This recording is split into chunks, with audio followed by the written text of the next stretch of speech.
kesalahan-kesalahan apa yang ada dalam hidup kami, dan memperlengkapi kami untuk tujuan dan kehendak Tuhan dalam pekerjaan-pekerjaan yang baik. Kami serahkan waktu ini ke dalam tangan kasih-Mu. Dalam nama Yesus, setiap kita yang siap diberkati Tuhan, sama-sama saya katakan amin. Silakan duduk Bapak Ibu.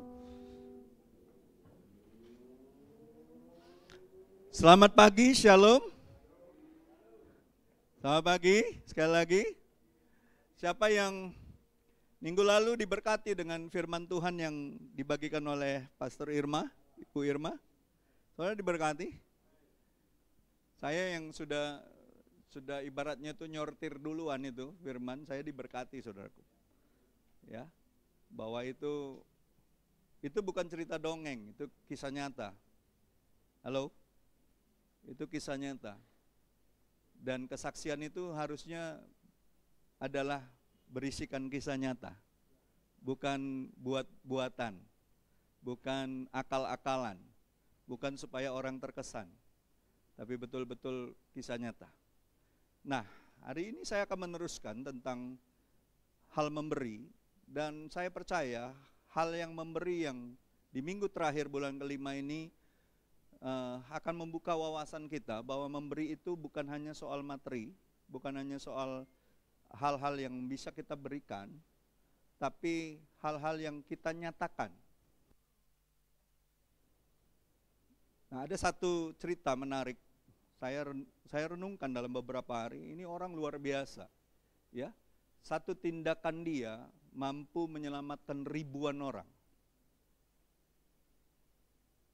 Ya, di tengah-tengah perang yang begitu ganasnya, satu orang ini membuat perbedaan. Ya, saya pikir kok dia dari bangsa yang begitu kejam pada waktu Perang Dunia Kedua, tapi kok punya hati nurani yang begitu luar biasa. Dan ternyata beliau ini anak Tuhan. Beliau ini orang Kristen. Dia Kristennya Kristen Ortodoks.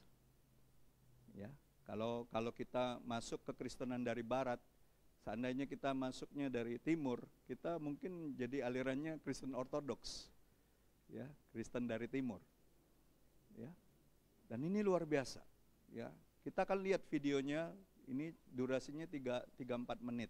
Saya nggak tahu saudara di grup sudah nonton nggak ini. Tapi saya mau saksikan ini sebagai kesaksian hidup seseorang yang membawa dampak dari generasi ke generasi, dari zaman ke zaman, saudara. Ya, ingat pengorbanan Yesus Kristus membawa kekuatan bagi orang-orang yang berani berkorban dalam kesaksian hidupnya. Amin.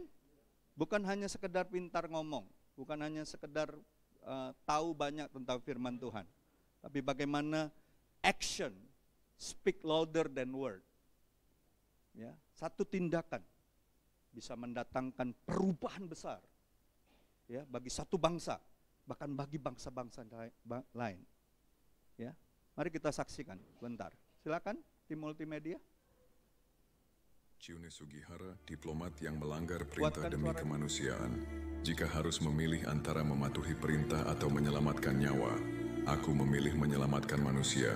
Di tengah kekejaman Perang Dunia Kedua, saat banyak negara menutup mata terhadap penderitaan orang Yahudi, Chiune Sugihara, seorang diplomat Jepang di Lituania, justru membuat pilihan yang akan mengubah hidup lebih dari 6.000 orang dan mengorbankan hidupnya sendiri.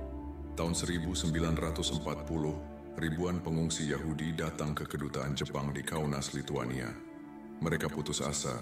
Mereka tahu jika tidak segera keluar dari Eropa, mereka akan dikirim ke kamp konsentrasi Nazi. Tapi satu-satunya cara keluar adalah visa transit melalui Jepang. Sugihara, sebagai konsul, mengirim permintaan ke Tokyo. Bolehkah saya keluarkan visa untuk mereka? Jawaban dari pemerintah pusat Jepang tegas, tidak. Namun malam itu Sugihara tidak bisa tidur. Dia memandang istrinya Yukiko dan berkata, jika aku tidak melakukan sesuatu sekarang, aku akan menyesal seumur hidup. Bahkan jika itu artinya aku kehilangan pekerjaan atau nyawaku. Istrinya hanya menatap lalu menggenggam tangannya. Kalau itu benar di mata Tuhan dan manusia, lakukan. Maka keesokan paginya Sugihara mengambil keputusan paling berani dalam hidupnya. Ia mengabaikan perintah negaranya. Setiap hari selama lebih dari 3 minggu, Sugihara menulis visa dengan tangan sendiri, pagi, siang, malam, hingga tangannya bengkak dan berdarah. Aku tahu aku sedang menulis hidup bagi mereka, katanya suatu kali sambil terus menulis.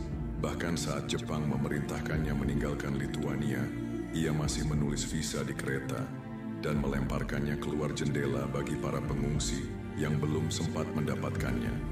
Karena tindakannya, Sugihara dipecat dari Kementerian Luar Negeri Jepang. Ia kehilangan pekerjaan, kehormatan, dan masa depan. Bertahun-tahun ia hidup dalam kemiskinan. Tidak ada satu pun yang menghargai pengorbanannya. Namun ia tak pernah menyesal. Aku bisa memilih untuk tidak melakukan apa-apa, atau memilih menyelamatkan nyawa. Aku memilih yang kedua. Barulah puluhan tahun kemudian para penyintas dan keturunan mereka mencari dia dan menemukan Chiune Sugihara hidup sederhana di Jepang. Salah satu yang selamat berkata, "Kalau bukan karena dia, aku, anak-anakku, cucu-cucuku, kami semua tidak akan pernah lahir." Tahun 1985, ia dianugerahi gelar Righteous Among the Nations oleh Israel, gelar tertinggi bagi orang non-Yahudi yang menyelamatkan Yahudi selama Holocaust. Makna dari kisah ini, kisah Chiune Sugihara bukan hanya tentang menyelamatkan orang lain, tapi tentang berani membayar harga untuk nurani. Dalam dunia di mana orang-orang memilih aman, Sugihara memilih benar. Ia bukan pahlawan karena punya kekuatan besar. Ia pahlawan karena ia rela kehilangan segalanya untuk menyelamatkan orang yang bahkan tidak ia kenal. Kita belajar satu hal besar. Ketaatan tanpa belas kasih hanya akan melahirkan kekejaman. Tapi keberanian untuk mengikuti hati nurani, walau harus sendirian, akan menyelamatkan dunia. Jika kamu tersentuh, jangan biarkan kisah ini berakhir di sini. Bantu teruskan suara Chiune Sugihara, bagikan kisah ini. Dan jika kamu merasa dunia butuh lebih banyak kisah seperti ini, ikuti akun Sompaima, tempat di mana setiap kisah menghidupkan hati nurani. Karena jika kamu sudah mengikuti Sompaima, selamat. Bapak Ibu yang dikasihi Tuhan, waktu saya nonton ini, firman Tuhan terngiang.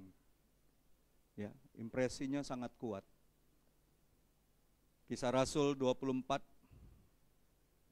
mengatakan gini. Paulus mengatakan ini.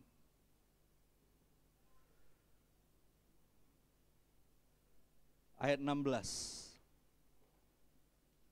Sebab itu, aku senantiasa berusaha untuk hidup dengan hati nurani yang murni di hadapan Allah dan manusia.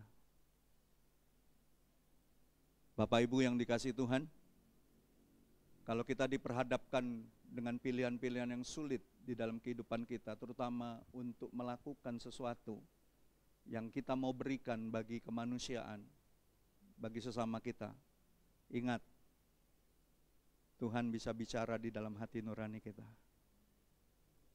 Amin. Terlepas kita nggak ada kitab suci, Tuhan bisa bicara di dalam hati nurani saudara. Ketika dia harus berhadapan dengan bangsanya sendiri yang begitu kejam di Perang Dunia Kedua. Ketika mereka mengatakan, pemerintah pusatnya mengatakan tidak, tapi dia tahu ada suara kecil di dalam hati nurani untuk dia melakukan hal yang benar. Amin. Kita harus terus memilih yang benar daripada takut sama manusia. Amin.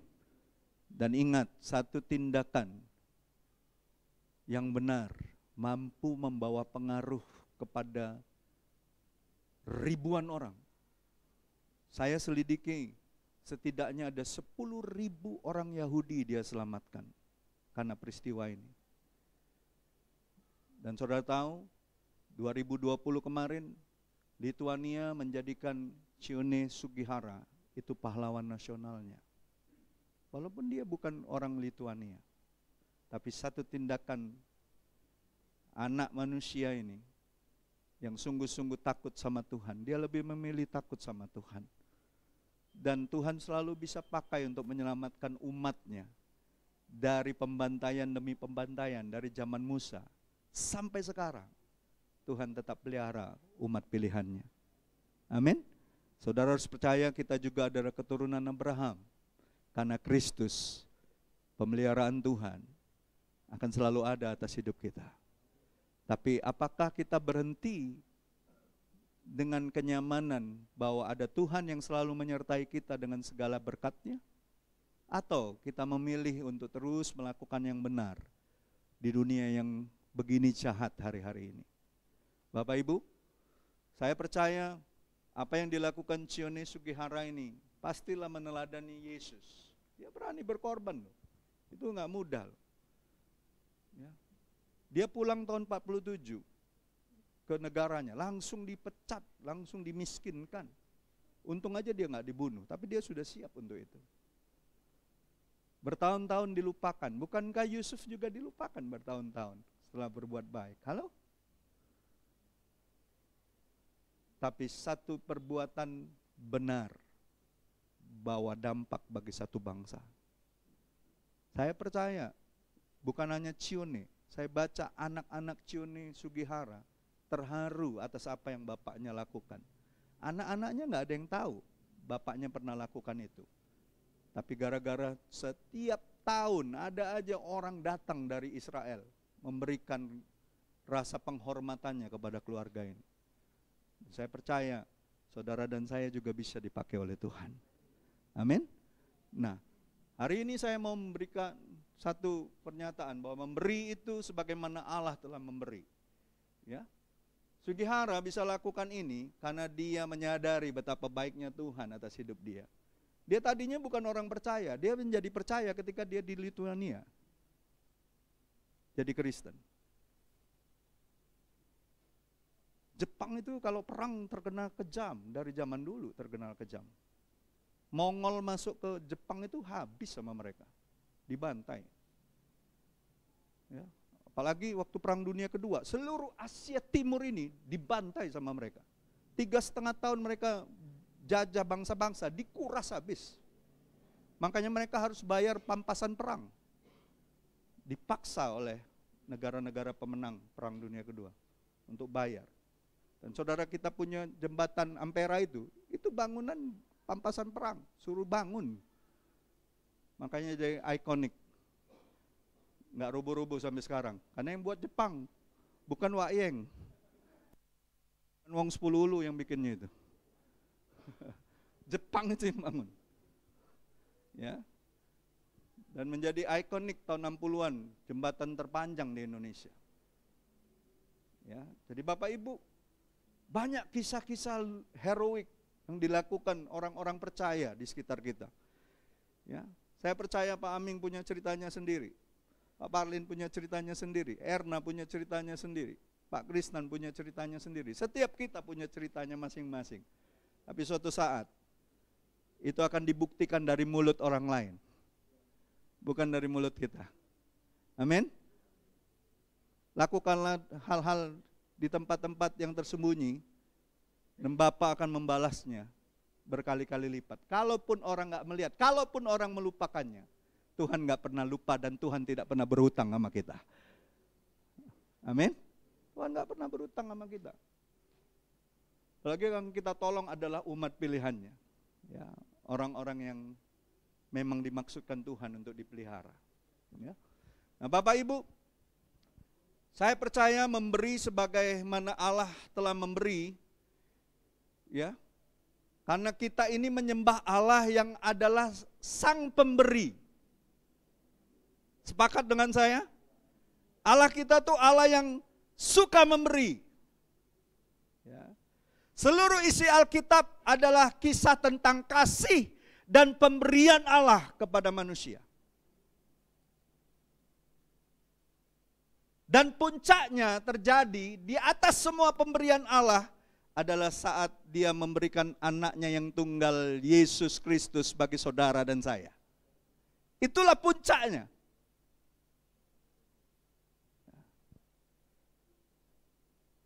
Lalu, apakah berhenti sampai di situ Dia memberi?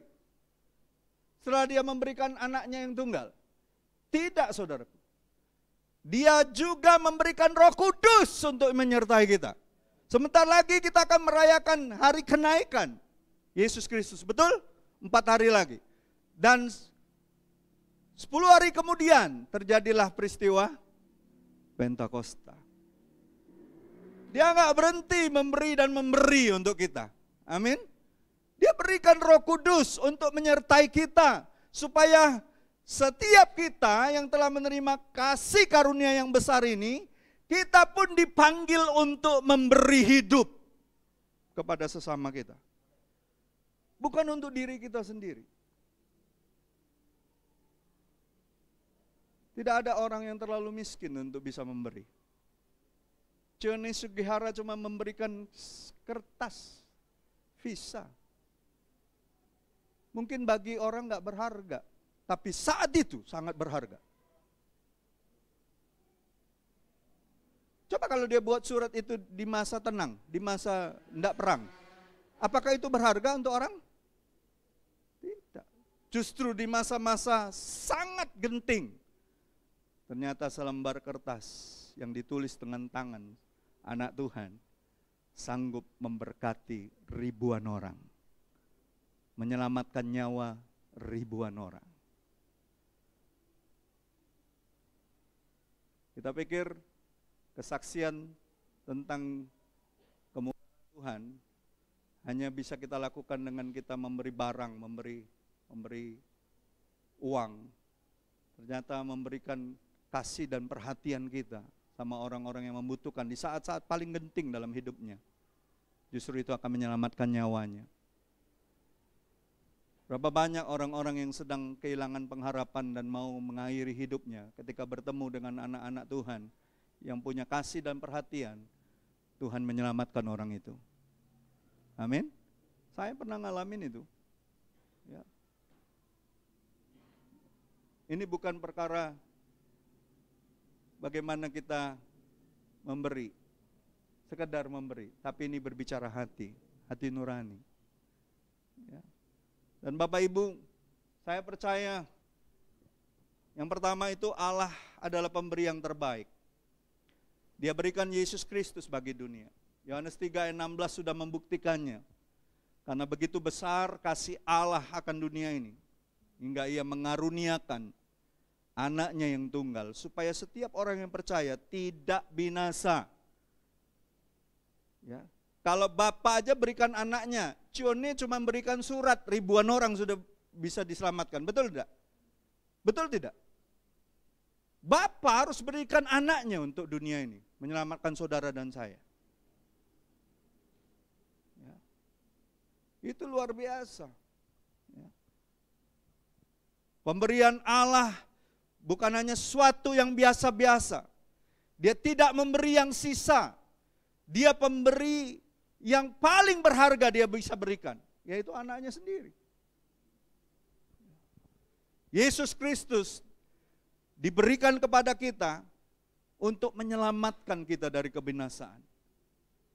Dan saya percaya Yesus Kristus adalah wujud sempurna kasih daripada Bapa. Saudara mau cari wujud sempurna kasih itu dari mana? Wujudnya itu Yesus. Nggak ada yang lain. Bukan ketika kita tiba-tiba diberkati bisa beli rumah besar, mobil mewah, pekerjaan jabatan kita tinggi. Bukan, itu semua sementara, itu cuma bonus. Pemberian kekal yang bisa bawa kita kekal sampai ke sorga, itu cuma Yesus. Jadi jangan pernah jual Yesus dalam hidupmu. Yang lain boleh kau jual, rumah boleh kau jual, mobil boleh kau jual, tapi jangan Yesus. Jangan. Kau kehilangan segalanya kalau kau jual Yesus. Hanya karena pasangan hidup, hanya karena jabatan, hanya karena kenikmatan dunia, popularitas. Kau kehilangan nyawamu. Untuk apa? Untuk apa? Kau bisa punya uang miliaran, bahkan triliunan, tapi kau kehilangan dirimu. Ya, kehilangan identitasmu di dalam Kristus. Percuma, saudara. Kau nggak bisa beli nyawamu. Amin. Dengan uangmu kau nggak bisa beli nyawamu. Tuhan Yesus sudah beli nyawa kita dengan darahnya. Amin. Jadi jangan main-main dengan hidup ini. Ya, jangan abu-abu dalam hidup ini. Saya sedih ada hamba Tuhan senior di bangsa ini. Ketika ditanya seseorang yang murtad, ya, apakah orang yang sudah berpindah bisa masuk surga? Jawabannya abu-abu, saudara. Sedih saya. Tidak ada lagi keberanian hamba-hamba Tuhan yang betul-betul dianggap senior. Bukan karena umur, bukan karena hebatnya pelayanan dia, tapi bagaimana hati nuraninya tetap murni di hadapan Bapa dan di hadapan manusia. Nggak ada ceritanya kau mau senior, mau kau junior. Nggak ada ceritanya. Di hadapan Bapa yang paling penting adalah hati nurani kita. Murni di hadapan Tuhan. Selama hamba Tuhan itu tulus melayani. Selama anak Tuhan itu tulus melayani. Kau layak untuk memberikan penghormatanmu kepada mereka.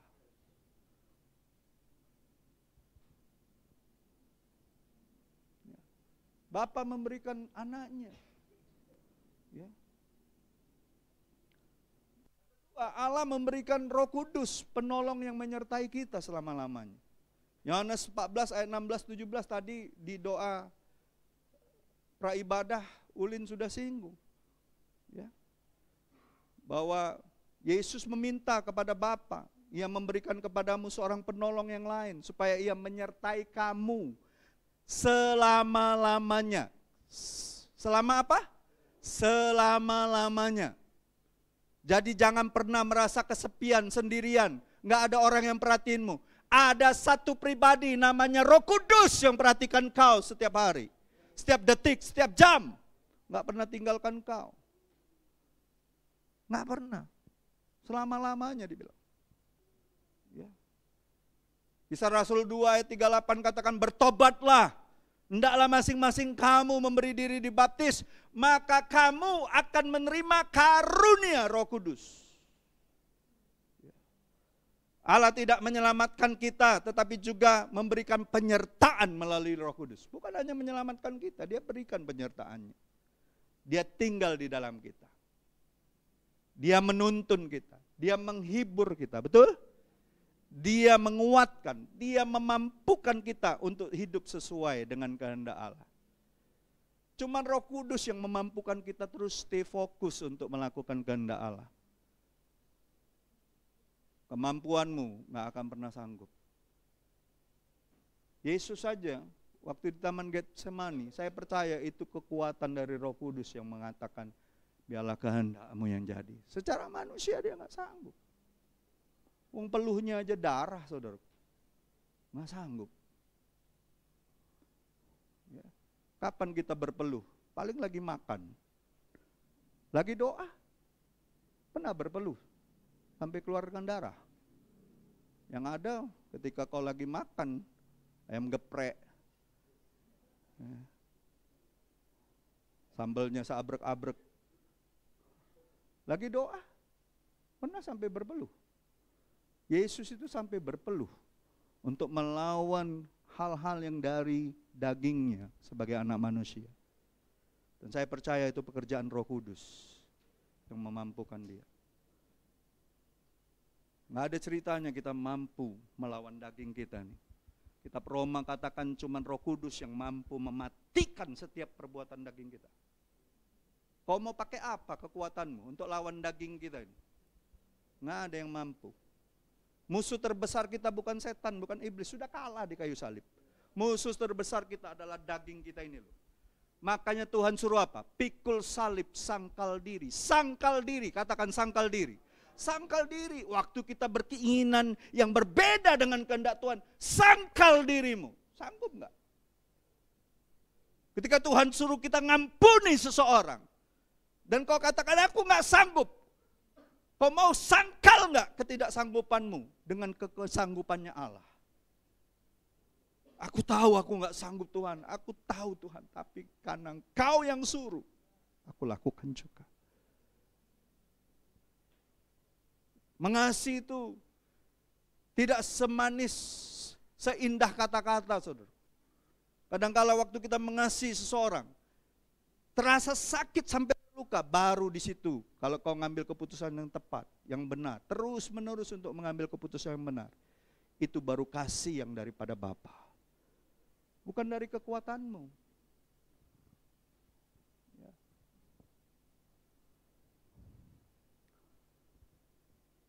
Sekali lagi, Allah tidak menyelamatkan kita saja, Ia memberikan penyertaannya melalui Roh Kudus. Dia tinggal, Dia menuntun, menghibur, menguatkan, memampukan kita untuk hidup sesuai dengan kehendak Allah. Pertanyaannya, apa yang bisa kita berikan bagi Allah?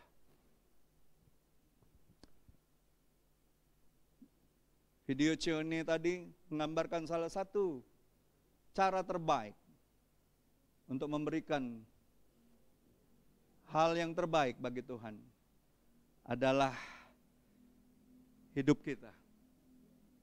Amin. Memberikan talenta kita. Memberikan apa yang bisa kita lakukan.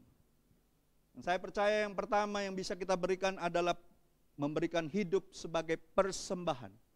Katakan, hidupku, persembahanku kepada Tuhan.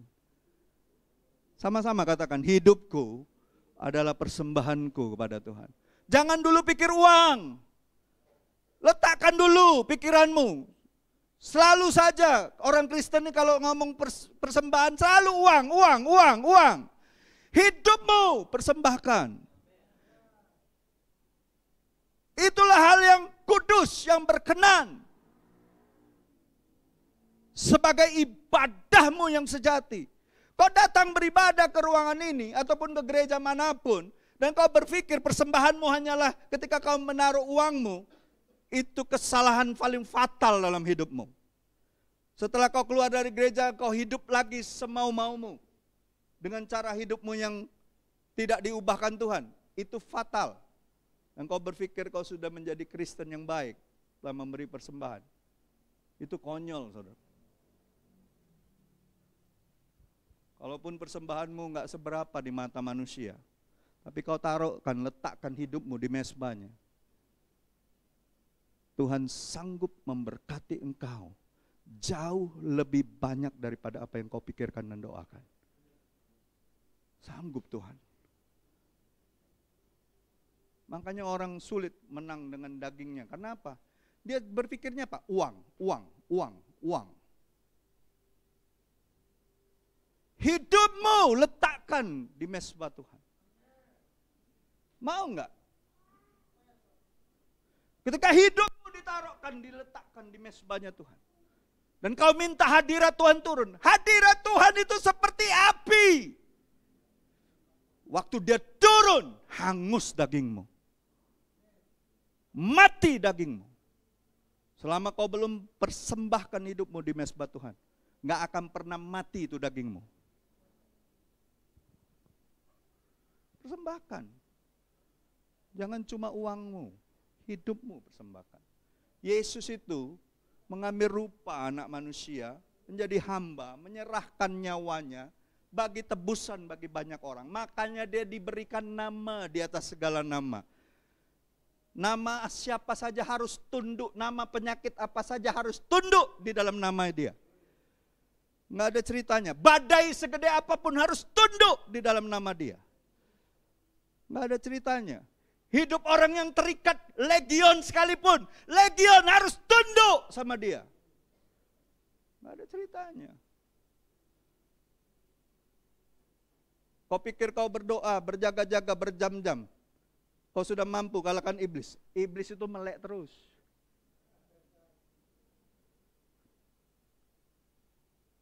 Kau pikir kau baca firman dan tahu banyak firman, kau pikir kau bisa langsung kalahkan iblis. Iblis lebih banyak tahu firman daripadamu. Satu-satunya yang dia tidak punya adalah kerendahan hati.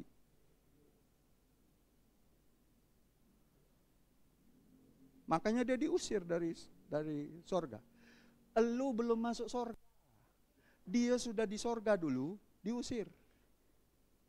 Jangan-jangan kita nih yang belum masuk sorga, gara-gara kita sombong, tidak mau merendahkan hati, baru nak ke sorga diusir.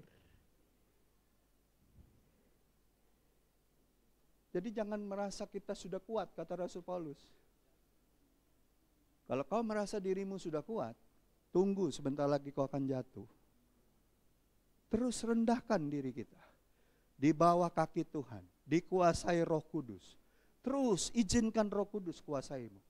Izinkan Dia menentukan langkah-langkahmu. Hidup kita ini diprogram oleh Tuhan, bukan oleh manusia. Amin. Ikutin apa kata Tuhan. Kalau kau melayani dengan cara itu, kau akan dihormati bukan hanya oleh Tuhan, kau akan dihargai Tuhan dan dihormati oleh manusia. Itu janji firman kan?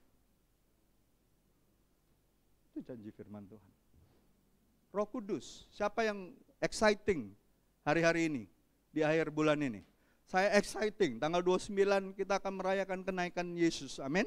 10 hari saya akan ambil waktu untuk sungguh-sungguh rindu ngalamin pencurahan Roh Kudus. Saudara mau rindu ngalamin pencurahan Roh Kudus kembali? Amin. Izinkan, biar Dia yang tuntun kita. Biar Dia yang bawa kita kemanapun Dia mau bawa kita. Ya. Jadi memberikan hidup kita sebagai pemberian hidup kita sepenuhnya bagi Dia, sebagai persembahan yang hidup. Saudara harus tahu, cuma tubuh kita yang bisa diberikan sebagai persembahan yang hidup. Uang itu benda mati. Halo? Ada amin Bapak Ibu? Saudara mau bawa yang hidup apa yang mati? Lebih banyak. Kalau saudara sudah bisa berikan hidupmu sebagai persembahan yang hidup, barang-barang benda mati material itu gak akan susah kau mengeluarkannya karena kau tahu pemilik hidupmu adalah Tuhan. Kau tahu. Gak khawatir dengan hal-hal itu. Gak khawatir. Amin. Itu yang pertama. Yang kedua, apa yang bisa kita berikan? Kita memberikan kasih dan ketaatan. Yohanes 14 ayat 15 dikatakan gini, jikalau kamu mengasihi aku, kamu akan menuruti segala perintahku. Kasih kepada Allah tidak hanya cukup di bibir saja.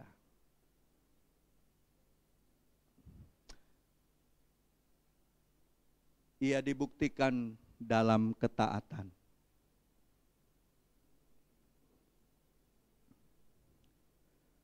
Ketaatan adalah bentuk pemberian yang sangat berkenan kepada Tuhan. Saya nggak pernah baca ya, seorang hamba Tuhan di dalam Alkitab, ketika mereka memutuskan taat sama Tuhan, itu Tuhan cuek sama mereka. Tuhan langsung bertindak atas hidup mereka. Mazmur 37 ayat 4 atau 5 katakan, serahkanlah hidupmu kepada Tuhan, maka Dia akan bertindak. Waktu kita menyerahkan hidup kita, waktu kita menyerahkan diri kita untuk taat, Tuhan pasti bertindak. Bilang sama sebelahmu, ketika kau berikan hidup, ketika kau taat, Tuhan pasti bertindak. Jangan cuma berikan masalahmu. Jangan cuma berikan kebutuhan-kebutuhanmu, listnya diberikan sama Tuhan. Jangan, hidupmu berikan sama Tuhan. Terlalu kecil kalau kau cuma minta hal-hal yang kau butuhkan.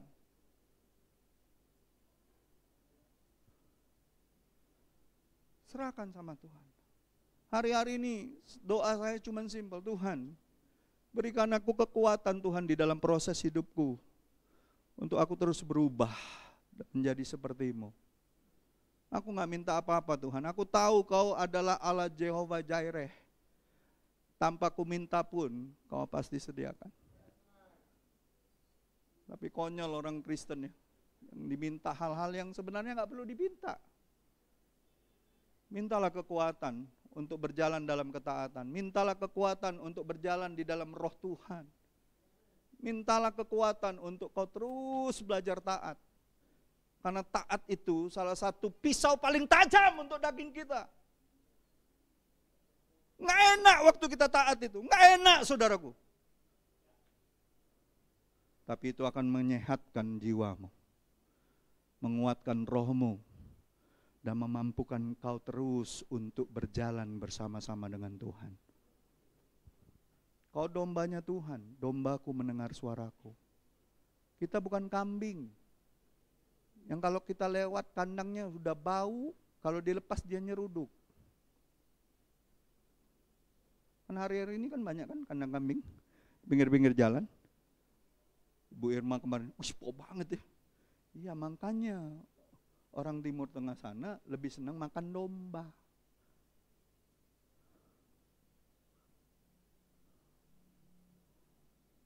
Jarang makan kambing.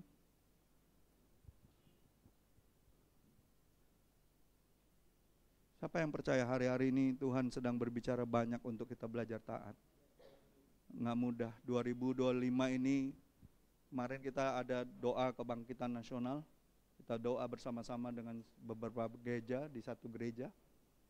Pesan Tuhan kuat sekali. Pesan Tuhan kuat sekali. Bahwa akan ada tuayan raya, yang dibutuhkan adalah gereja Tuhan yang mau kolaborasi di dalam kasih dan ketaatan. Tidak ada lagi ceritanya gereja, satu nama gereja membesarkan diri. Semua harus bergandengan tangan, merapatkan barisan, dan menjadi penuai bersama-sama. Di dalam ketaatan, dengar baik-baik apa instruksi panglima perang kita. Dan kepekaan untuk mendengar, itu cuma Roh Kudus yang bisa tolong kita. Makanya bersyukur pemberian Bapa itu enggak cuma berikan anaknya, dia berikan Roh Kudus. Dan saudara harus tahu, ketaatan kita adalah pemberian terbaik. Katakan, ketaatanku akan menjadi pemberian yang terbaik bagi Tuhan. Amin. Ketaatanku. Ya. Jangan dulu pikirin uang kalau soal memberi itu. Tubuh kita, niat kita untuk taat, itulah pemberian-pemberian terbaik. Amin. Amin. Yang ketiga, memberi kepada sesama dan melayani. Matius 25 ayat 40 katakan apa? Sesungguhnya segala sesuatu yang kamu lakukan untuk salah seorang dari saudaraku yang paling hina ini, kamu telah melakukannya untuk aku. Ayat ini yang mengubahkan kemarin yang Ibu Irma saksikan tentang Mother Teresa. Waktu dia di dalam kereta di India tuh sama kumuhnya dengan kereta di Jakarta tahun 80-an, 90-an. Sampai ke pucuk-pucuk naiknya orang. Kalau sudah kena listrik itu kengkeng orang di situ. Saya menyaksikan berapa kali orang mati di atas itu. Kumuh, semua jualan kambing segala macam masuk jualan di situ. Itu Mother Teresa tuh ngelihat orang peminta-minta, minta makan, lapar. Mother Teresa mandangin itu, tiba-tiba ayat firman Tuhan berbicara dalam pikiran dan hatinya. Ayat ini saudaraku. Makanya dia berani ngambil keputusan untuk keluar dari ordonya. Dan melayani dengan cara yang baru. Dia layani orang-orang yang dibuang di pinggir jalan. Anak-anak di India sana, saudara tahu nggak? Di tong sampah setiap hari ketemu anak-anak yang dibuang. Bayi-bayi yang dibuang. Dan itu ditampung sama ordonya, kelompoknya Mother Teresa nih. Makanya wanita kecil kurus kering itu ketika diundang ke PBB, seluruh pemimpin dari ratusan bangsa-bangsa ketika dia melihat Mother Teresa jalan di tengah-tengah mereka, semuanya menundukkan kepala memberikan penghormatan. Orang yang kelihatannya tidak punya apa-apa, tapi dia memiliki segalanya di dalam Tuhan. Ada di sini sudah pemimpin negara, satu negara nunduk di hadapan kita. Karena hebatnya, kayanya kita. Karena jabatan kita yang hebat, yang tinggi, yang punya mobil sport gitu. Mother Teresa nggak punya apa-apa. Dia hanya punya kasih dan hidupnya untuk ditaburkan bagi sesama. Saya nonton filmnya itu dari awal dia ngambil keputusan pelayanan itu kira-kira di tengah film itu. Sampai habis film itu nggak berhenti-berhenti nangis. Dia tuh tiap pagi sudah ngangkatin orang di pinggir jalan yang sakit kusta. Dibawa ke tempat perawatan mereka itu. Badan sudah sekecil itu. Masih kuat untuk ngangkat orang. Kapan terakhir kita tolong orang yang sedang tidak berdaya, kita mandikan? Saya menyaksikan.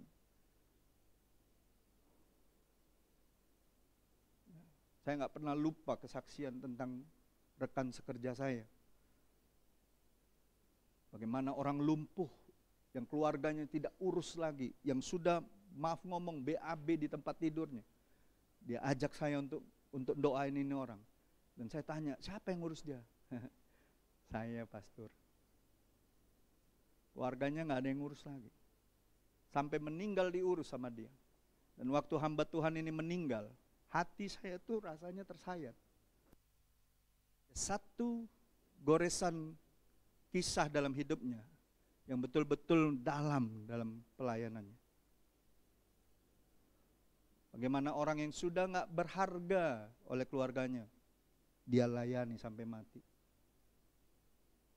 Apakah lebih hebat dengan kita mendoakan dan orang itu langsung sembuh, mujizat terjadi? Lebih hebat mana? Kesetiaanmu, ketekunanmu dibandingkan karunia-karunia itu. Bagi saya yang menyaksikan, ini hamba Tuhan yang sederhana ini, jauh lebih hebat daripada orang yang membanggakan mujizat-mujizat itu. Kasih dan pelayananmu sampai membuat orang itu tersentuh enggak? Bukan hanya kagum, tersentuh enggak?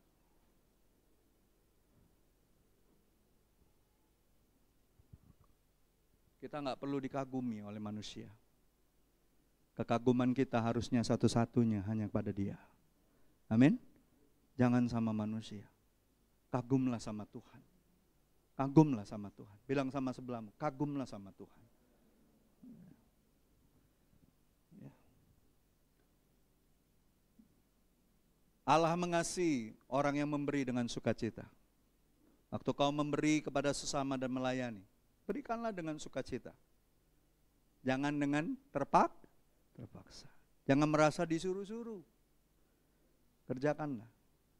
Kalaupun orang enggak menghargai engkau, Tuhan tetap akan menghargai engkau. Tuhan akan mengupahi engkau, bukan hanya menghargai, Tuhan mengupahi. Amin.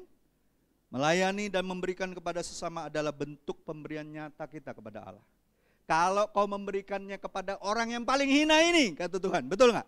Sama dengan kau melayani aku. Berarti apa? Setiap hari bisa ketemu Tuhan enggak kita? Bisa melayani Tuhan enggak? Ketemu orang yang paling hina, kita kasih segelas air saja, upahmu gak akan kurang, kata Tuhan. Betul kata Ibu Irma kemarin.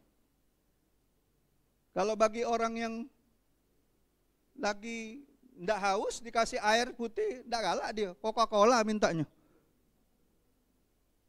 Tapi coba orang, saya ingat sekali waktu SD dulu, kalau lagi habis olahraga, sausnya mau pulang itu ya, ndak balik dulu ke rumah kita. Teman yang paling dekat mana dari sekolah. Keluar sih memang botol Orson, tapi isinya banyu putih. Tidak mungkin nego Orson. Dulu Orson ya Mami ya, yang ngetop ya.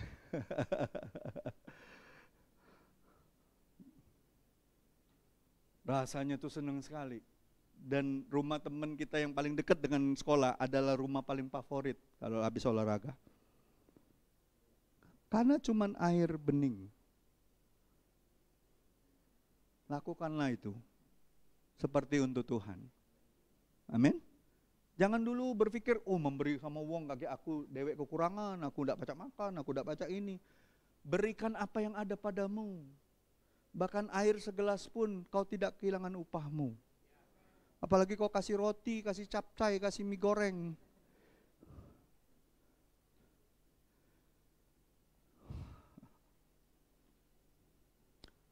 Dan yang terakhir, ini penting sekali. Memberi yang terbaik bagi Tuhan adalah memberi kesaksian. Pemberian yang memuliakan Tuhan. Kesaksian adalah pemberian dari hati yang bersyukur. Ada amin? Sekali lagi saya mau kasih tahu, kesaksian yang dikerjakan, kalau kita bersaksi karena Roh Kudus sudah ada dalam kita, itu adalah pemberian yang berdasarkan hati yang bersyukur. Mazmur 66 ayat 16 katakan apa? Kita baca sama-sama. 2, 3. Marilah, dengarlah, hai kamu sekalian yang takut akan Allah. Aku hendak menceritakan apa yang telah dilakukannya terhadap diriku. Kesaksian yang paling bagus itu kepada orang yang belum percaya Tuhan adalah kesaksian dirimu sendiri.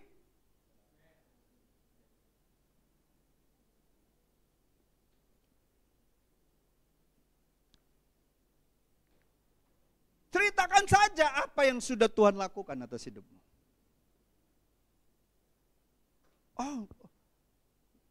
Kalau disuruh pergi bersaksi seolah-olah pergi penginjilan KKR segala macam. Aku belum sekolah teologi, pastor. Belum katekisasi. Belum melo ini, melo itu. Cerita kau 2 hari ngikut Tuhan, cukup. Wanita Samaria itu baru hari itu dia ketemu Tuhan.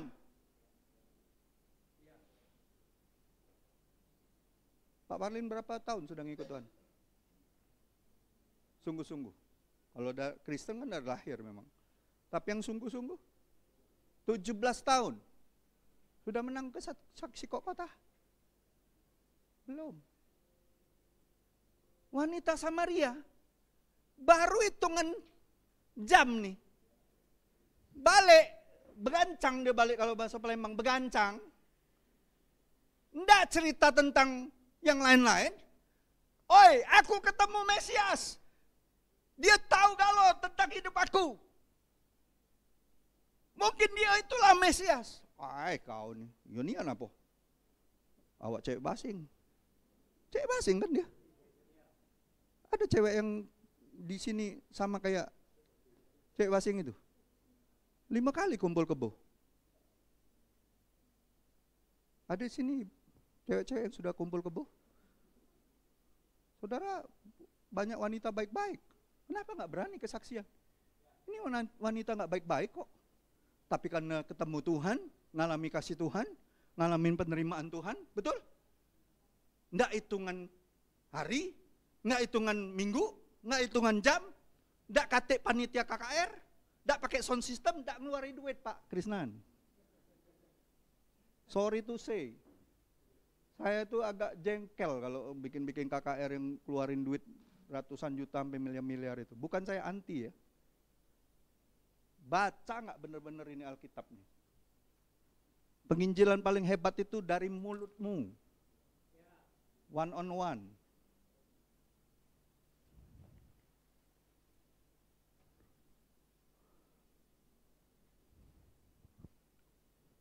Siapa yang percaya? Kesaksianmu akan memuliakan Allah. Nggak usah cerita tentang yang heboh-heboh lah. Cerita tentang kebaikan Tuhan aja.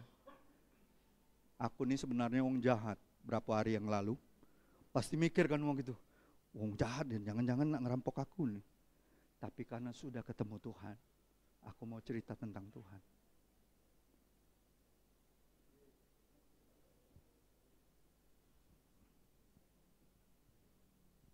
Amin. Ada amin Bapak Ibu? Siapa yang percaya kesaksianmu itu powerful? Bilang sama sebelah-sebelahmu, kesaksianmu itu powerful. Jangan kau anggap enteng cerita hidupmu. cerita hidupmu itu hebat.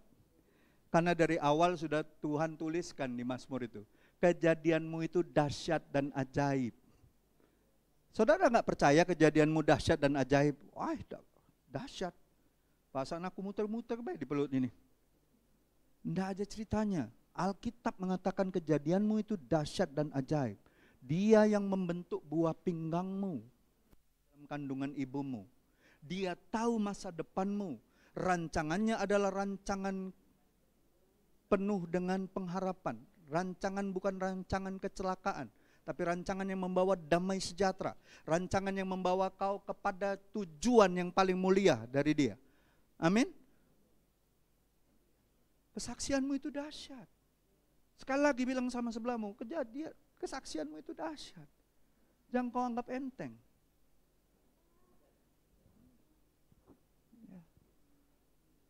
Yang selanjutnya, kenapa kesaksian itu pemberian yang memuliakan Allah? Kesaksian membangun dan menguatkan orang lain. Iblis itu cuma dua yang dia takutin. Darah Yesus sama kesaksian orang percaya.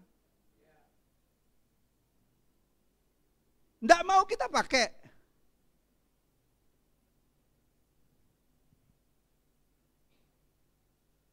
Misalnya saudara lagi jalan nih, tiba-tiba muncul itu yang suka hihihi depan saudara, muncullah dia, muncul entah depan saudara.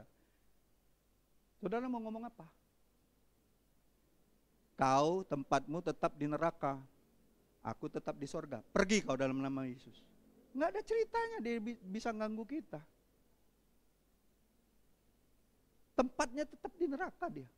Masa depan dia di neraka. Masa depan saudara dan saya di sorga. Terang sama gelap kita bersatu. Kalau kita tunduk sama Allah, dia harus lari dari hadapan kita. Yang ini enggak, baru dengar suaranya baik, hihihi, astaga, anak babi mau lewat. Mbah jangan ganggu Mbak Uti, panggilnya pula Mbak Uti.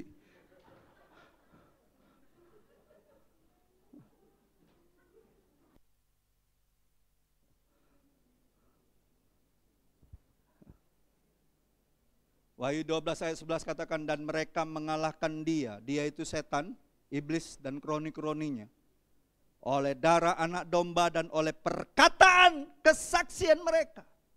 Jelas sekali. Ya. Kesaksian bukan hanya cerita. Ibrani 10 ayat 24, 25 katakan apa? Saling mendorong dalam kasih dan dalam pekerjaan yang baik. Itu bukan hanya cerita, kesaksian kita, tetapi menjadi kekuatan yang menghibur, menjadi kekuatan bagi orang yang sedang mengalami kelemahan, menguatkan dia, membangkitkan semangat orang lain, meneguhkan hati orang lain. Supaya apa? Terus berjalan di dalam iman mereka. Amin. Beranilah kesaksian. Kalau di kelompok sel suruh, ayo ada kesaksian apa hari seminggu ini? Baca firman. Pas dulu, pas.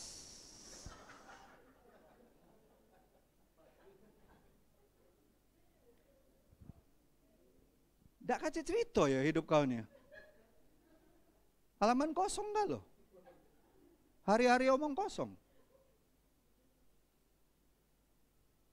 Harmoko itu ya Pak Krisna. Saya ingat dulu kalau sudah dia muncul di TV itu udah paling males mati lah. Enak-enak lagi nonton bola, siapa Sambas yang pembawa acara yang suaranya ngebas kan. Tiba-tiba ada pemberitahuan, ya, pengumuman dari Istana Negara yang muncul Harmoko ya, matiin. Hari-hari ngomong kosong.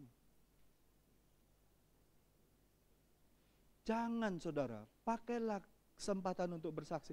Bahkan kalaupun kau kesaksianmu cuma tentang pergumulanmu, itu kesaksian. Kalaupun kau mengatakan, keluarga kami sedang bergumul hari-hari ini, keadaan ekonomi kami sedang susah, tapi kami percaya Tuhan masih pelihara kami. Hari ini kami masih bisa makan, itu semua karena Tuhan. Itu nguatin orang, saudara. Bahkan ketika ada orang yang sudah pernah ngalamin seperti saudara ngalamin, dia pun akan menguatkan saudara dan mendoakan saudara untuk melewati masa-masa itu. Jadi jangan ada kesaksian, pas. Wakanda forever.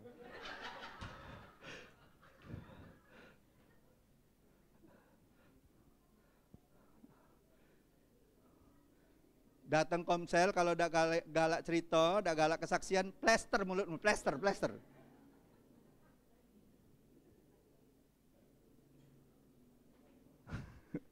Ya Pak Aming ya. Pak Aming seneng banget ini kayaknya. Nanti kelompok selnya ibu-ibu lo itu usia emas itu nanti pada ngomong asal tahan Pak ya. Amin. Ada amin Bapak Ibu? Ya. Dan yang terakhir, kesaksian itu memuliakan Allah. Kenapa? Lukas 8 ayat 39 katakan gini. Ini cerita tentang siapa Lukas 8 ini? Cerita tentang? Nah, ini yang baca Injil ini pada lupa ini. Cerita tentang orang gila di Gerasa yang kerasukan setan legion itu loh. Habis dia dilepaskan, setan-setan itu pergi, Tuhan bilang apa? Pulanglah ke rumahmu, ceritakanlah apa yang sudah dilakukan. Lakukan Allah atasmu.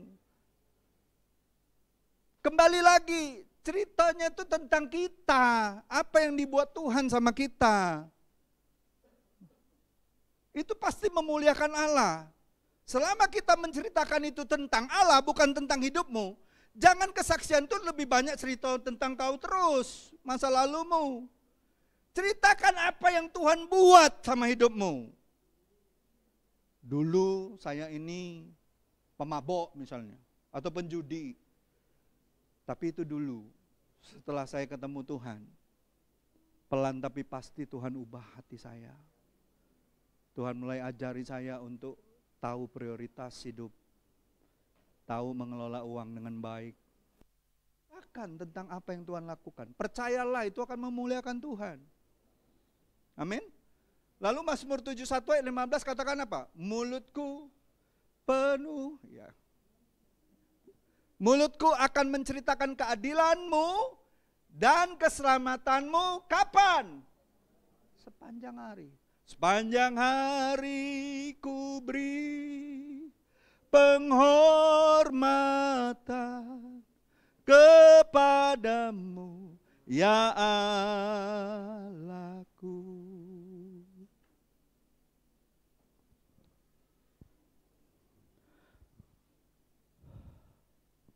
Jadi penutup. Tujuan utama kesaksian, pemberian kesaksian kita, hidup kita adalah untuk memuliakan namanya. 1 Korintus 10 ayat 31, baik kamu makan ataupun minum, atau apapun yang kamu lakukan, lakukanlah semuanya itu untuk kemuliaan Allah. Segala pemberian kita, baik itu hidup, pelayanan, kasih, kesaksian, harus diarahkan bukan untuk kemuliaan kita, tetapi untuk kemuliaan Tuhan. Pertanyaannya, sudahkah kita memberi sebagaimana Allah telah memberi? Apa yang kita bisa persembahkan hari-hari ini? Waktu, hidup, kesaksian, pelayanan, talenta. Mari jadikan hidup kita ini sebagai persembahan yang menyenangkan hati Tuhan. Ada 3 quote yang sangat memberkati saya.